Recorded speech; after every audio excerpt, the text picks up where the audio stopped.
it's hard to comprehend somebody doing what Eric Smith did. In no way did we feel that he had done it. We felt that he knew something. Maybe somebody had threatened him. That's why he wouldn't tell. It was unbelievable. In the age of the defendant, obviously the age of the victim, and that lurking question, why? How? A rape case where my client confessed he was innocent, he was found not guilty. A child doesn't all of a sudden just kill someone. I felt that he had this side to him which was evil and cruel, that he did things to animals which were horrible. I want to, get married, raise a family. 2014, 2016, 2018, denied. Ini bukanlah berita biasa, namun benar-benar kisah nyata yang mencengangkan, sekaligus melukai hati semua orang. Saat seorang bocah dengan begitu teganya melakukan kejahatan keji yang tidak pernah terbayangkan oleh siapapun. Tetapi bagaimana dan mengapa sang bocah ini tega melakukan hal tersebut? Ikutilah kisah nyata ini yang akan kita kupas lebih dalam lagi dalam tayangan dokumenter khas K Channel. Selengkapnya sesaat lagi hanya di YouTube K Channel, membuka jendela dunia.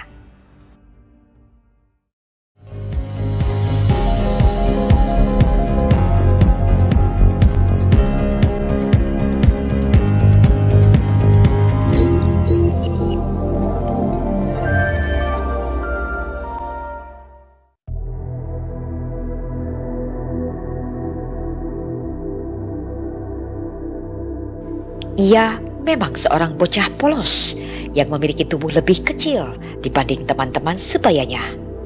Tetapi ia disebut sebagai calon pembunuh berantai yang sedang berkembang atas kejahatan keji yang telah dilakukannya dengan begitu brutal pada korbannya. Dan Eric Smith dikaitkan dengan salah satu pembunuh berantai paling mengerikan di Amerika Serikat, yakni pembunuh berantai Jeffrey Dahmer, di mana kisah nyata mengerikan tentang Jeffrey Dahmer telah ditayangkan di YouTube K Channel beberapa waktu lalu.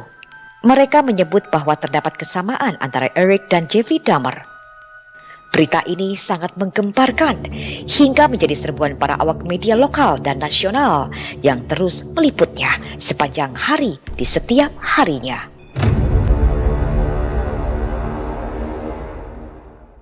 I'm Abe from Washington, USA. You are watching K Channel, the best documentary channel in Indonesia. Stay tuned.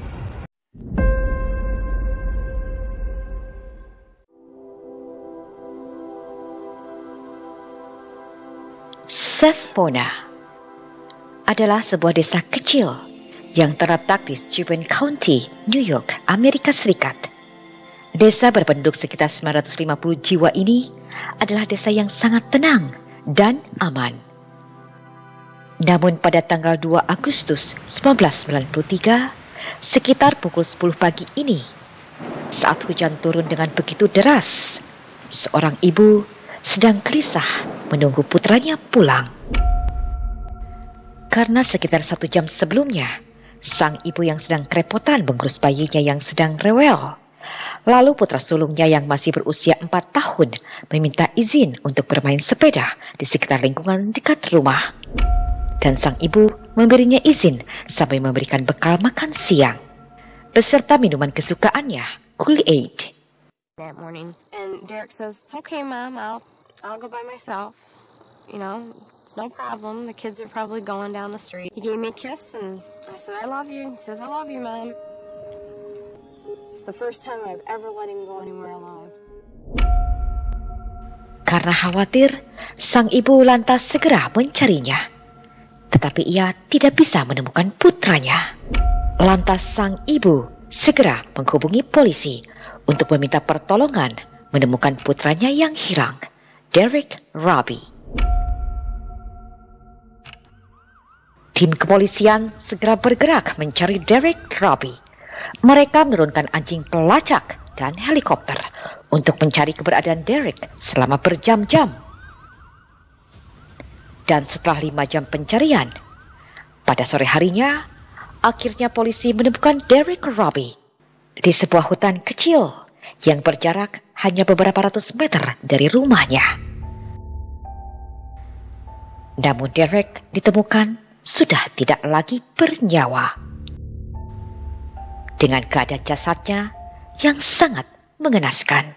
100 police officers and volunteers searched the area for 5 hours this afternoon using canine dogs and helicopters. The youngster's body was found shortly before 4 this afternoon. Police combed the fields where the boy's body was found, looking for evidence, and said very little about what they did find. Hours later, a blue van carried the youngster's body away to the medical examiner's office. There are 940 people in this small town, and the mayor says this little boy's death hurts everyone. It's a community where people, would never picture something like this happening. Orang tua Derek, Dale Robbie dan Doreen Robbie, merasa hancur ketika mengetahui dari polisi bahwa putra mereka sudah tewas. Kabar duka pun segera menyebar di desa ini. Semua warga begitu terkejut dan terluka atas kejadian tragis yang mengerikan ini. I just can't understand why there wasn't more kids out, when nobody had seen anything. It's not like anybody just pick up a kid and take him out to the woods or anything like that. It's just shocked all of us. Para warga kini sangat cemas. Mereka mulai mengurung anak-anaknya di rumah dengan ketat. Mereka khawatir anak-anaknya akan bertemu dengan orang asing dan akan menjadi korban berikutnya jika dibiarkan bermain di luar rumah. Karena mereka yakin pelakunya adalah orang dewasa yang sakit jiwa yang bukan berasal dari desanya. Mengingat keadaan jasad Derek yang mengerikan yang pastinya dilakukan oleh orang dewasa. Dan mengingat di desa ini adalah desa yang tenang dan hampir semua warga saling mengenal satu sama lain dengan erat. Hingga tidak ada seorang pun yang mencurigai bahwa pelakunya berasal dari desa ini. This terrible thing was done. I think everybody, including myself, thought it was an adult. And how could anybody do such a terrible thing with that? Begitupun halnya dengan polisi. Mereka mengira pelakunya adalah orang dewasa karena kejahatan keji yang telah dilakukannya. Lantas polisi segera mencari bukti petunjuk yang mengarah pada si pelaku. Dan 2 hari kemudian, polisi mendapatkan kabar yang diharapkan. Karena akhirnya mereka menemukan seorang saksi yang mengaku bahwa ia berada di dekat sekitar TKP saat pembunuhan itu terjadi. Dan saksi tersebut bernama Eric Smith. Penyidik lantas segera mengorek banyak keterangan dari Eric. When Eric told the investigators that he was riding by there when the murder happened, boom, something popped. They said, wow, he was there. Maybe he saw something. I mean, he's looking right at me. He's kind of hunched over a little bit, and he's very, very upbeat, very happy. He likes the fact that he's being talked to. Awalnya Eric mengatakan ia tidak melihat Derek saat itu. Tetapi kemudian ia mengubah ceritanya bahwa ia melihat Derek pagi itu, tepat di seberang jalan di lapangan terbuka. Ia melihat Derek mengenakan kaos putih dan menenteng tas makan siang sambil mengayuh sepedanya. It was right across the street from the open field, and that's where I saw Derek. So we asked him, what was he wearing? And he went on, he said he had a white T-shirt on, and he had this lunch bag in his hand. Can you tell me about the lunch bag? And he said, it was kind of cool, really. Ketika penyidik mendesak Eric menanyakan di mana terakhir kali Eric melihat Derek, saat itu sikap Eric mulai berubah. And that's when he started to get emotional. His voice started cracking. He put his head down, and he brings his fist up, and his fists were vibrating a little bit, and he goes, "You think I killed him, don't you?" Myself and the other 2 investigators are just like, wow. I'm thinking that, this kid's seen something that's very, very traumatic. Kemudian Eric meminta istirahat dan ayahnya membawakannya segelas minuman Kool-Aid. Lalu saat penyidik kembali menanyakan di mana ia melihat Derek terakhir kali, Eric kembali emosional. Ia mengambil minuman Kool-Aid merah tersebut dan melemparkannya ke tanah. Hal itu mengingatkan penyidik bahwa saat mereka menemukan Derek, mereka melihat jasad Derek terkena tumpahan minuman Kool-Aid di sekujur tubuhnya. Sehingga penyidik menyimpulkan bahwa mungkin Eric melihat kejadian tersebut yang membuatnya trauma. Yang akhirnya mereka tidak lagi melanjutkan mengorek keterangan dari Eric saat itu. Keesokan harinya penyidik kembali menemui Eric dan meminta Eric untuk naik sepeda dan menunjukkan di mana dia berada saat melihat Derek Robbie. Lalu Eric dengan begitu senang, ia melakukan peragaan yang diminta penyidik. During the reenactment, I would have to say he enjoyed it. He was having a good time. Namun hasil peragaan dari Eric menjadi jelas bagi penyidik bahwa Eric tidak dapat melihat semua yang dia gambarkan dari jarak yang diakuinya. Sehingga polisi tidak dapat menemukan petunjuk apapun yang mengarah pada si pelaku. Tetapi keluarga Eric yakin bahwa Eric pasti mengetahui sesuatu yang berkaitan dengan pembunuhan tersebut. Namun Eric memilih diam karena mungkin ia diancam oleh si pelaku.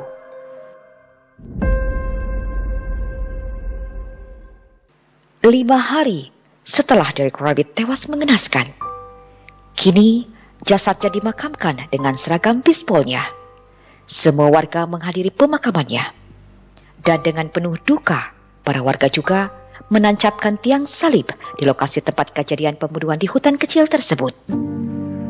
Dan untuk menghormati Derek Robbie, para relawan termasuk kakek Eric Smith, mereka semua bergotong royong meratakan tempat kejadian perkara dan membuat lapangan bola baru untuk mengenang Derek yang sangat mencintai olahraga ini.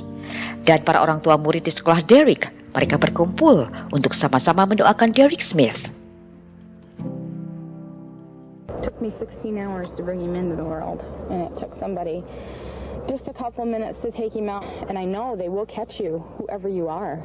They'll do it. They have promised me that they are going to find the person that did that. 2 hari kemudian, setelah Derek Robbie dimakamkan, akhirnya misteri pembunuhan pun terkuak. Setelah pada akhirnya si pembunuh mengakui atas kejahatan kejinya. Pengakuan itu terlontar dari seorang bocah yang sempat dimintai keterangan oleh polisi sebagai saksi baru-baru ini. Ia adalah Eric Smith.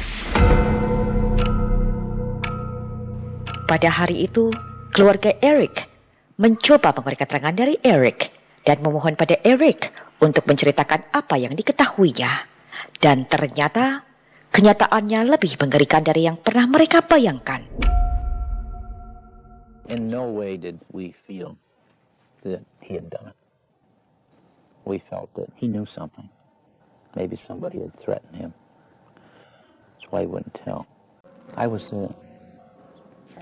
there when my grandson confessed.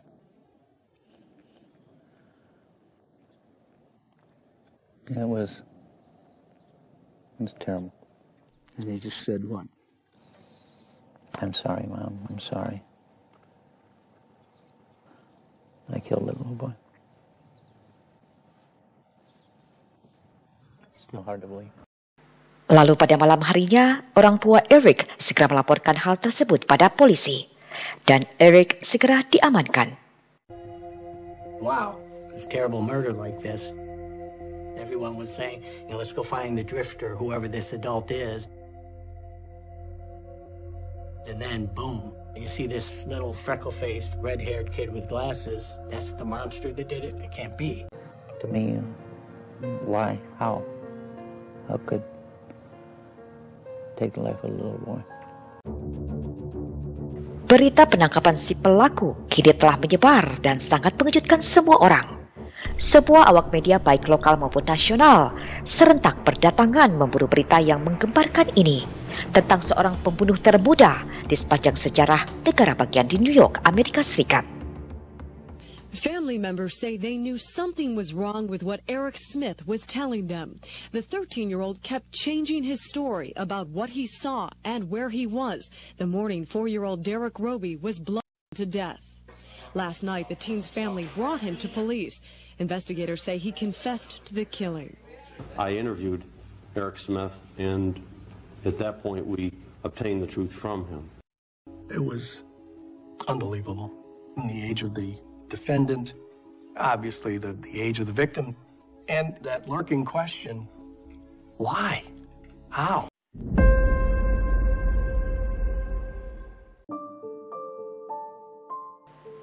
Eric Smith lahir pada tanggal 22 Januari 1980. Ia lahir dengan nama Eric M. Hefner dari orang tuanya yang bernama Randy Hefner dan sang ibu Tammy Hefner. Tetapi ayahnya meninggalkan keluarganya tak lama setelah Eric lahir. Kemudian sang ayah kembali lagi dan memiliki anak ketiga mereka bernama Holly Hefner. Dan anak pertama mereka seorang perempuan bernama Stacy Hefner.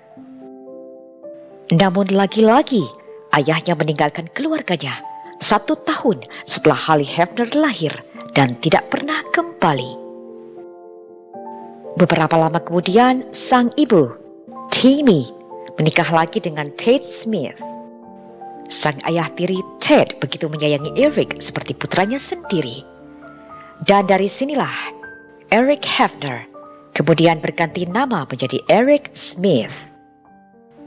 Sejak pertama kali Eric masuk sekolah, ia tidak memiliki teman. Penampilan Eric yang bertubuh lebih kecil dari teman-teman sebayanya, berambut merah menyala dan berwajah pintik-pintik, serta memakai kacamata, selalu menjadi bahan ejekan teman-teman di sekolahnya.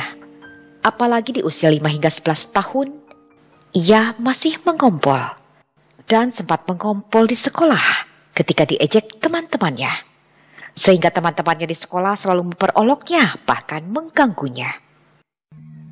The one day that I do remember is one of the older kids took his book bag and just dumped all of his books and everything out of it and then yelled at him and told him to pick it up. Dan perundungan itu Eric dapatkan setiap hari di sekolahnya selama bertahun-tahun. Dan selama bertahun-tahun pula ia tidak memiliki teman, hingga ia selalu terlihat bermain sepeda sendirian kemanapun ia pergi. Ia hanya memiliki satu teman bermainnya di rumah, yakni adik perempuannya, Holly. He was known not to have any friends. He would be seen just riding his bike alone around Savona all the time by himself. He was bullied in school. Suatu hari para pengganggu di sekolahnya mengejek Eric tentang Ted yang bukan ayah kandungnya. Dan Eric begitu marah. Namun ia tidak bisa melakukan apapun selain memendam amarahnya. Hingga ia tidak tahan lagi dan meluapkan amarahnya dengan menyakiti binatang dan membunuhnya. Setiap kali ia mendapatkan perundungan, seringkali ia membunuh binatang. Seperti menembak burung, memotong isi perut binatang, melempari katak dengan batu, dan mencekik kucing hingga mati.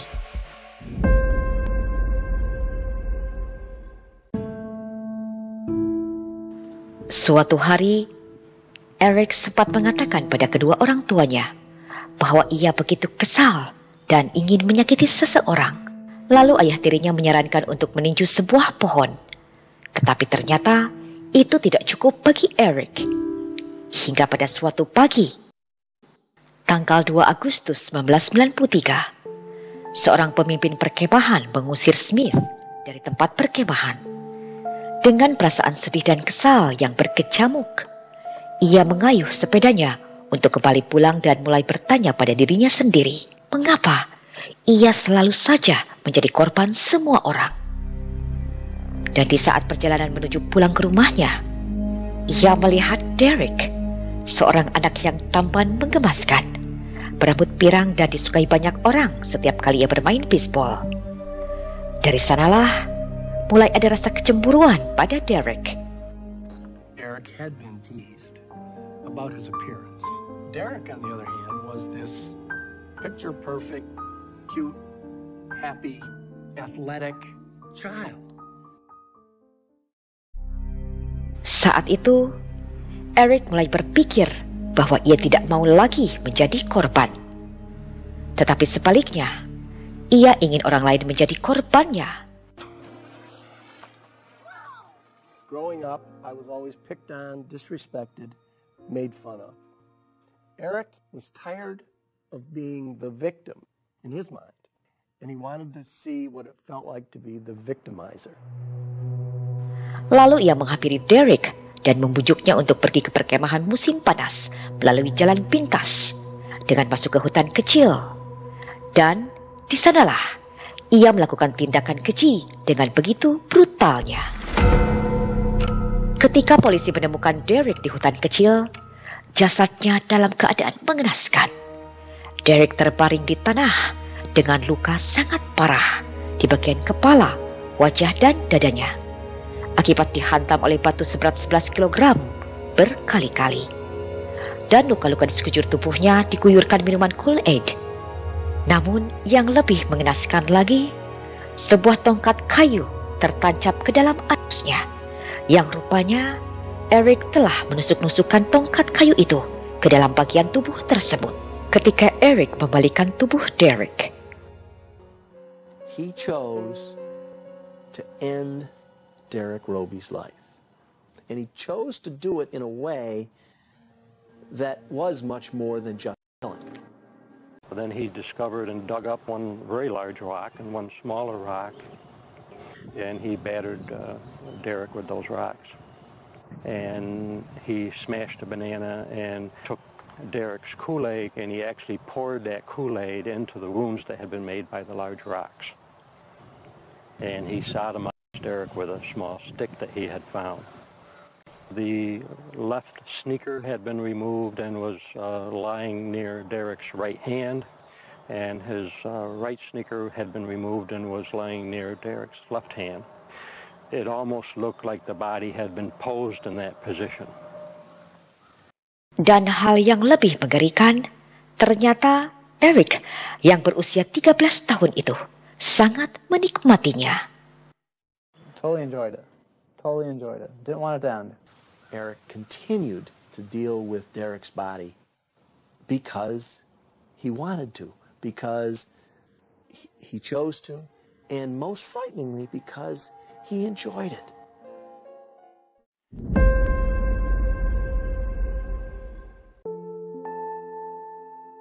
Setahun setelah pengakuan Eric, akhirnya persidangan pun mulai digelar di pengadilan Subin County. Ketika Eric tiba di gedung pengadilan, dengan tangannya yang diborgol, ia terlihat takut saat begitu banyak orang dan banyak media yang mulai menyerbunya. He looked small and scared. 13-year-old Eric Smith was led into the courthouse handcuffed and surrounded by police and press. Eric Smith memang berusia di bawah umur, tetapi dalam kasus ini, Eric diadili sebagai orang dewasa. Ini menjadikan Eric Smith sebagai terdakwa pembunuhan termuda yang diadili sebagai orang dewasa dalam sejarah negara bagian New York. Karena di negara bagian New York, kasus pembunuhan adalah satu-satunya kejahatan yang dapat menyebabkan anak berusia di bawah umur diadili di pengadilan orang dewasa. Untuk sobat semua, sebelum lanjut ada baiknya untuk mengklik terlebih dahulu tombol like, share, dan subscribe, serta tombol notifikasinya, agar tak ketinggalan update kisah nyata tak biasa dari K Channel selanjutnya. Love you, Eric. Take care of yourself, buddy. I love you. A rape case where my client confessed he was innocent. He was found not guilty. Does he know what he's done? Does he know it's wrong? What you're going to hear in this case is going to be horrible. He's about that tall. He weighed 40 pounds. He lived 4 years and 10 months. And that person killed him. We will prove beyond any doubt that on August 2nd, 1993, in the village of Savona, here in Steuben County, Eric Smith choked and battered the young life out of Derek Roby. Dalam sidang, keluarga terdakwa dan keluarga korban turut hadir, dan masing-masing orang tua Baik orang tua korban maupun orang tua terdakwa dihadirkan sebagai saksi. He would say things like, I'm stupid, I'm nobody, I'm never gonna be anybody, that kind of stuff. I remember him coming up to me in the kitchen. He was really upset, and he was crunching his fists and shaking, and told me that, he said, Dad, I need help. I feel like I want to hurt somebody. And he said, yes, I do. I want to hurt something. At one point, he turned and told me that he did it. I asked him why, and he just kept saying, I don't know, and he cried. Kasus Eric Smith dikaitkan dengan gangguan mental, sehingga baik dari pihak penuntut dan pembela harus menghadirkan seorang psikiater sebagai saksi ahli dari masing-masing pihak. Dan para spesialis dari kedua belah pihak tersebut melakukan pengujian medis yang ekstensif kepada Eric, termasuk memeriksa fungsi otak dan kadar hormon. A psychiatrist who examined Smith at the Monroe County Children's Center ruled he is competent to stand trial. But whether this case actually goes that far will depend on other psychiatric tests. It's a case that belongs to psychiatrists, and if it goes to trial, there'll be psychiatrists on both sides, and the jury will decide which psychiatrist they give more weight to. That's what is popularly called the insanity defense. I certainly expect that that's going to be relied upon heavily by the defense, sure. The fact is that Eric chose to do something horrible. Eric Smith suffers from a very serious mental disease. To pick this up and throw this down on a little boy's head, does that suggest calm, deliberate action, a plan? You're going to hear testimony by people that say Eric just seemed like a normal child. And picture a child that size picking up a 26-pound rock and throwing it onto Derek Roby, onto his head, another heavy rock onto his chest. What does that reflect about his mental state? What does that reflect about his emotional state? I said, what was it about Derek, Eric? And he said, he's smaller and practically helpless. I had to get my anger out on him. I wanted to hurt him. People who have this disorder describe feeling as if they're about to explode. After the episodic rage, the child may appear to be, quote, normal. I felt that he had this side to him which was evil and cruel, that he did things to animals which were horrible, and that it culminated on his attack on Derek, that to me was beyond words in terms of its brutality. It's a rare disorder, rarely seen at the age that Eric is. Did he know what he was doing? Did he know when he was strangling Derek that he was strangling a child? And if he knew that what he was doing was wrong, that he shouldn't have been doing it, then he can have every psychological, psychiatric problem in the world, and he's still responsible for what he did. Under the law. Under the law. Karena sifat seksual dari kejahatannya, pertanyaan apakah Eric sempat mengalami penganiayaan fisik maupun secara seksual diajukan berulang kali dalam persidangan dan berulang kali dibantah.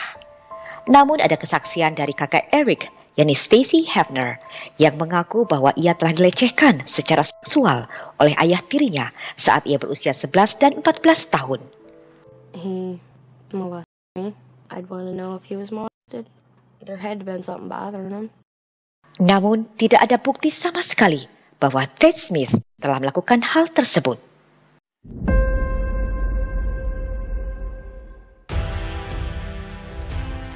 Kasus Eric Smith menjadi pusat perhatian masyarakat Amerika. Semua media lokal dan nasional selalu mengawali jalannya persidangan dan selalu mengikuti kemanapun Eric pergi. Dan khususnya pada hari ini adalah hari yang dinantikan oleh semua orang atas nasib Eric Smith yang akan diputuskan oleh juri. Apakah ia bersalah atas kejahatannya? Ataukah ia akan dibebaskan karena alasan memiliki gangguan mental? The question is, was it such an extreme loss of temper that his normal rational self-control was lost? I'm the great-grandmother of that little boy, and no matter what's done, I'll never bring him back again. So that's all I can say.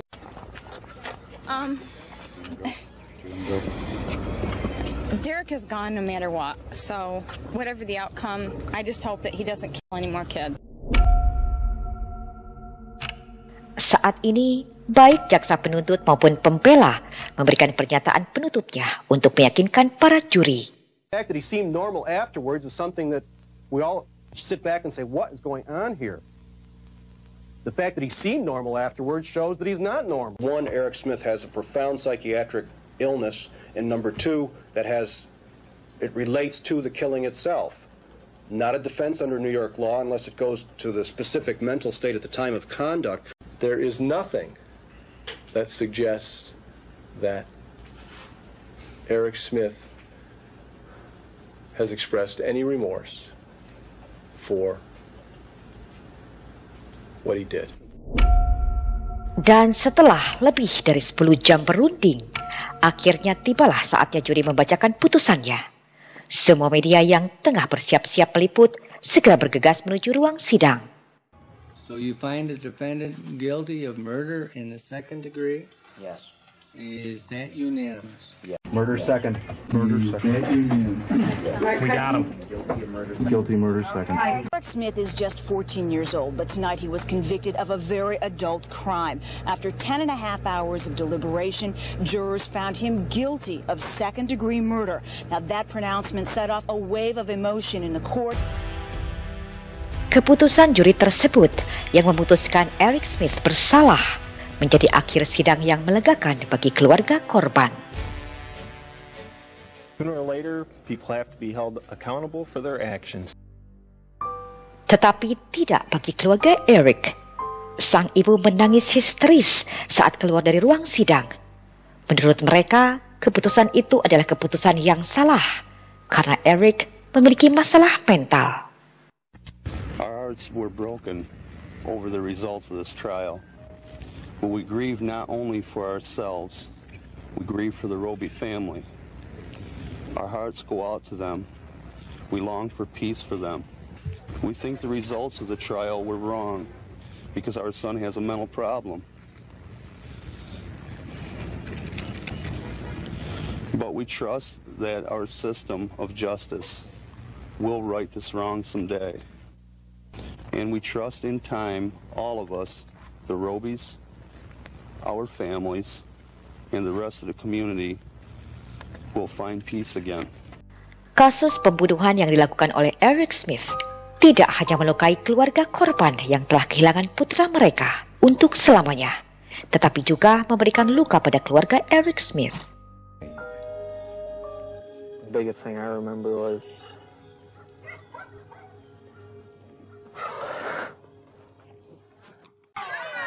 You're looking at me. Watch the ball, hon. Come here. Keep reeling. I got him. Derek's first big fish. Yay! I never thought that he could do that. I was with him every day, all day. And that one day that everything happened, I wasn't with him. A child doesn't all of a sudden just kill someone. Something went terribly wrong, and I don't know why, and I might not ever know why. He was troubled, but you know, today, so many of our children are troubled. Do you think he gets it yet? I don't think he does. Not really. It's like what happened is in one place and he's in another. I know both families, so I'm kind of torn in the middle. My heart goes out to both families. I know that it's very hard to lose a child, but it must be very difficult to have a child being on the stand and being in the courtroom knowing that he did this. Hasil sidang putusan juri tersebut membuat toko-toko meningkatkan jumlah persediaan koran-koran yang memberitakan tentang Eric Smith karena tingginya permintaan dari masyarakat yang menyoroti kasus ini.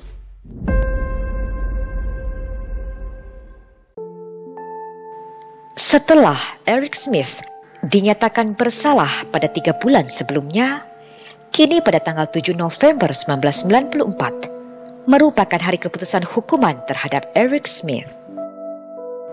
Akhirnya, Pada malam ini, pengadilan memutuskan hukumannya bahwa Eric Smith dijatuhi hukuman maksimal yang tersedia bagi pembunuh remaja, yakni hukuman 9 tahun penjara seumur hidup. Eric ditahan di Brookwood Secure Center di Claverack, New York, sebuah penjara dengan keamanan maksimum khusus narapidana remaja berusia 13 hingga 17 tahun. Walaupun kejadian tragis itu terjadi 1 tahun lalu dan telah menahan si pelaku, namun rasa duka warga masih belum berlalu. I think the town is still grieving and they're still sad. There's always reminders, and I think it'll be years before people forget around here what happened. And it's always going to be in your mind, Something like this is always going to be in somebody's mind. But I'd like to see it get back to normal. Malam ini, untuk pertama kalinya, Eric Smith muncul di TV nasional dalam acara wawancara, dan masyarakat masih ingin tahu apa alasan Eric melakukan hal tersebut dari mulutnya sendiri. Tetapi ternyata Eric tidak mengatakan apapun terkait alasannya melakukan tindakan keji itu. Give us a reason why he did it. We still don't know. Maybe he doesn't know.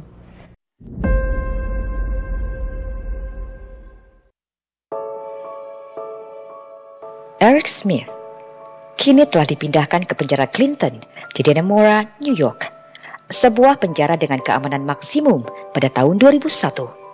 Dan setahun kemudian, sidang pembebasan bersyarat pertama Eric Smith diadakan pada tahun 2002. Namun keluarga korban memohon agar Eric tetap di balik jeruji besi, dan hasilnya pembebasan bersyarat Eric Smith ditolak. Tetapi pada tahun 2004, saat ia berusia 24 tahun, Eric kembali ke hadapan dewan dan memberikan pernyataan minta maafnya secara terbuka di TV nasional, dengan harapan akan membantunya meyakinkan dewan agar dapat mengabulkan pembebasan bersyaratnya. Hi, my name is Eric Smith. You first met me 11 years ago. I know my actions have caused a terrible loss in the Roby family, and for that I'm truly sorry. I think that Eric Smith was incredibly troubled. Leave me alone! And I think that he was a dangerous young man. Johnny Hunston adalah seorang psikolog forensik klinis. Selama 20 tahun, ia telah mengevaluasi narapidana yang akan mendapatkan pembebasan bersyarat, termasuk mengevaluasi Eric Smith. 2004 was really the most frightening. This is somebody who goes into a tremendous amount of detail in terms of what he did. Dalam transkrip sidang pembebasan bersyarat Eric Smith pada tahun 2004, Eric menjelaskan secara rinci apa yang telah dilakukannya pada Derek, dan Eric juga mengaku bahwa tindakan keji yang dilakukannya itu telah membuatnya merasa senang. Yes. Probably the most significant and frightening thing is this is a kid where the narrative seems to have been this kind of rage or this person's inability to control his anger. And yet the emotion he expresses is pleasure or enjoyment. Tindakannya itu ia lakukan sebagai balas dendam atas perundungan yang selalu diterimanya selama bertahun-tahun, hingga timbul keinginan untuk menyakiti orang lain sebagai penindas. Hal tersebut telah memperkuat keyakinan jaksa John Turney bahwa Eric Smith saat berusia 13 tahun adalah pembunuh berantai yang sedang berkembang. Dengan kata lain, ia adalah calon pembunuh berantai. Rata-rata dalam kasus para pembunuh berantai di Amerika Serikat, mereka adalah para korban perundungan. Dan Eric Smith dikaitkan dengan salah satu pembunuh berantai paling mengerikan di Amerika Serikat, yakni pembunuh berantai Jeffrey Dahmer, di mana kisah nyata mengerikan tentang Jeffrey Dahmer telah ditayangkan di YouTube K Channel beberapa waktu lalu. Mereka menyebut bahwa terdapat kesamaan antara Eric dan Jeffrey Dahmer tentang masa kecil yang selalu dibuli, hingga kesepian tidak memiliki teman, serta memiliki tanda-tanda yang sama saat mereka mulai senang menyakiti dan membunuh binatang. Dan Eric kemungkinan akan tumbuh menjadi Jeffrey Dahmer berikutnya, jika pada saat itu ia tidak mengakuinya atau dibiarkan bebas. I was afraid then, and frankly, as I sit here now, I think that Eric Smith may very well have done it again because it was such a positive experience for him. It made him feel good. He got a lot out of it. Keputusan Dewan Pembebasan Bersyarat pada tahun 2004 yang menolak pembebasan Eric bukanlah sesuatu yang mengejutkan. Tetapi Eric Smith tidak pernah berhenti untuk terus mengajukan pembebasan bersyaratnya. Denied. Second time for the panel. Denied. Parole denied. 2008, parole denied. Dan pada saat hasil sidang pembebasan bersyarat Eric Smith yang ditolak untuk kelima kalinya pada tahun 2010, Eric mengungkapkan bahwa ia mengerti jika masyarakat masih belum menginginkannya berada di tengah masyarakat. Dan bagi keluarga Derek, setiap kali Eric mengajukan pembebasan bersyarat adalah luka yang kembali tumbuh atas kehilangan putra mereka. It just made me angry. It's understandable that, they would never want me to be out in society. And I know that some people probably think, geez, you should just get over this and move on. But any parent that has ever lost a child knows that you don't ever get over it.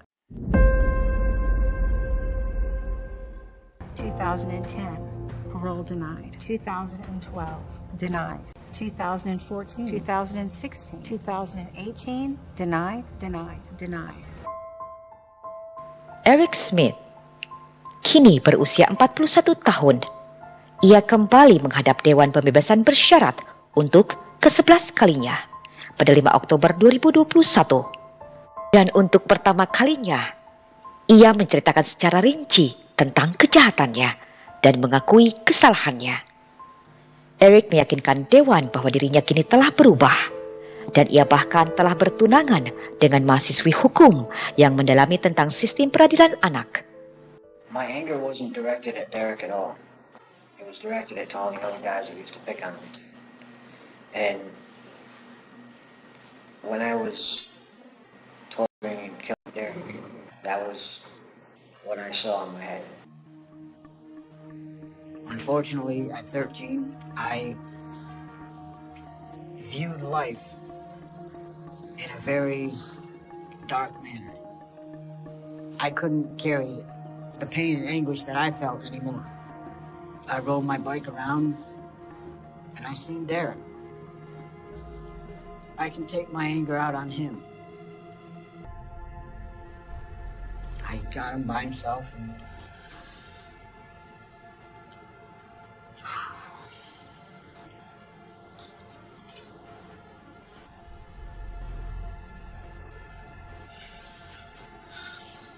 I strangled him. I hit him over the head with a rock numerous times and poured Kool-Aid on him. And I became the bully that I hated in school. I became the individual who dished out pain to someone who didn't deserve it. I don't think it was premeditated. I think it was chance. Eric wanted to experience what it felt like to be in control. Eric Smith saw Derek Roby and recognized immediately that he was going to kill him.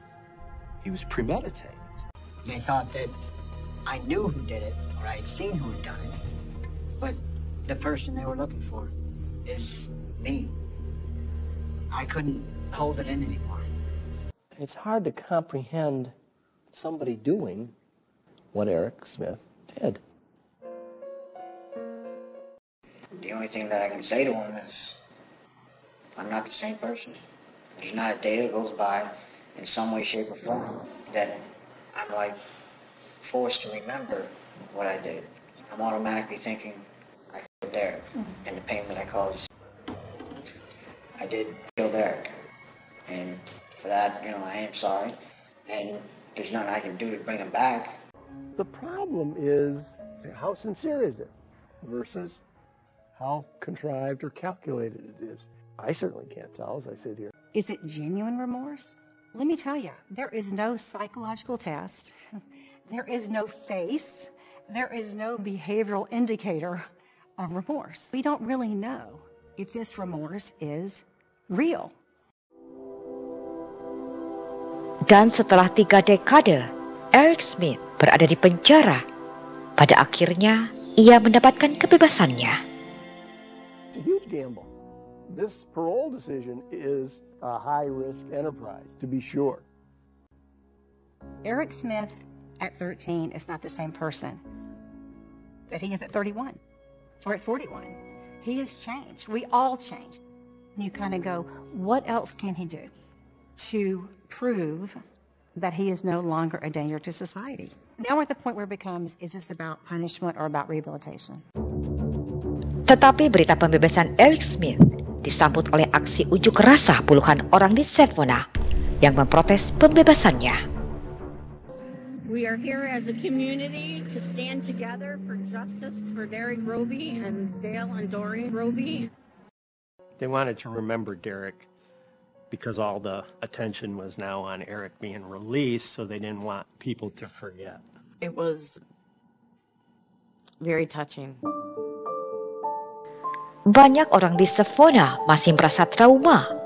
Mereka khawatir Eric akan kembali tinggal bersama ibunya. Warga Savona menolak bila Eric harus kembali tinggal di Savona. Dan Dewan Pembebasan Bersyarat setuju. Akhirnya pembebasan Eric ditunda selama berbulan-bulan hingga ditemukan perumahan yang disetujui untuk Eric tinggal.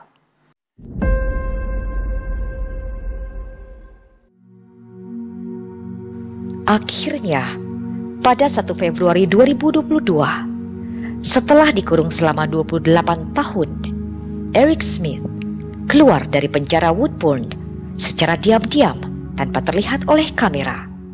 This is breaking news from News 8. Eric Smith, who's been behind bars for nearly 3 decades, is no longer in prison. Tetapi, status Eric Smith akan tetap dibebaskan bersyarat selama sisa hidupnya. Eric kini tinggal di Queens, New York, dengan jarak lebih dari 200 mil jauhnya dari Savona. I want to, get married, raise a family. Sementara saat ini, di atas bukit di Savona, berdiri patung Derek Roby yang didanai oleh orang-orang di seluruh negeri, yang didedikasikan untuk menjadi pengingat tentang apa arti masa kanak-kanak. I can get on with our lives. Now the true healing can begin. You have to find the joy in life. You have to enjoy each other because life is way too short. And just live. Kasus bullying atau perundungan di lingkungan anak-anak dan remaja adalah tindakan tidak terpuji yang tidak bisa diremehkan. Baik perundungan yang terjadi di lingkungan rumah ataupun yang sering terjadi di lingkungan sekolah. Karena berdampak serius bagi korban, baik secara fisik maupun gangguan mental. Baik jenis perundungan fisik, lisan, isolasi sosial, atau perundungan dunia maya. Perundungan telah menjadi masalah dengan dampak yang sangat besar di Amerika Serikat. Terdapat 13 juta siswa menjadi korban perundungan di Amerika Serikat pada tahun 2024. 160.000 siswa tidak masuk sekolah setiap hari karena takut dibully. Menurut Departemen Kehakiman Amerika Serikat, 1 dari 4 anak mengalami perundungan. Dan setiap 7 menit, seorang anak diganggu di taman bermain. Sekitar 77% siswa melaporkan pernah menjadi korban perundungan. Tetapi 85% kasus bullying tidak ditanggapi dengan tepat atau bahkan tidak ditanggapi sama sekali.